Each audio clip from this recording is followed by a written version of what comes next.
बारामतीमध्ये आलो ते बघून मला समाधान वाटलं नाही. माल पिकवायला खरं आहे, पण विकायचा कुठं? सप्लायच होत नाही ना.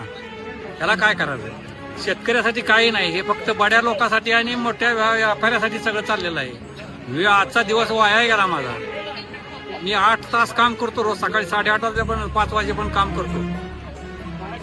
मला बघून समाधान नाही वाटलं. हे काय केमिकलचं खत औषध वापरून शेतकऱ्याला, सगळ्या शहरातल्या खेडेगावच्या माणसाला रोग व्हायला लागलेत. उलट त्याचा काही उपयोग नाही. याचा सगळा नुसतं उत्पन्न 10 पट वाढलं, पण शरीराला, शेतकऱ्याला काही त्याचा उपयोग नाही.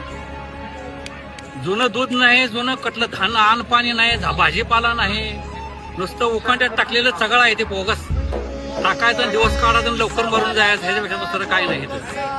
जमिनीला तर सवय लागली, खत टाकल्याशिवाय काय येत नाही. सेंद्रिय काही सुद्धा येत नाही आता पहिलं तर. हे बघणं योग्य आहे. निर्यात नाही, ठप्प आहे सगळी निर्यात, सगळ्याच मालाची. आणि नुसतं तुम्ही उत्पन्न वाढवा, झाडे लावा, झाडे जगवा.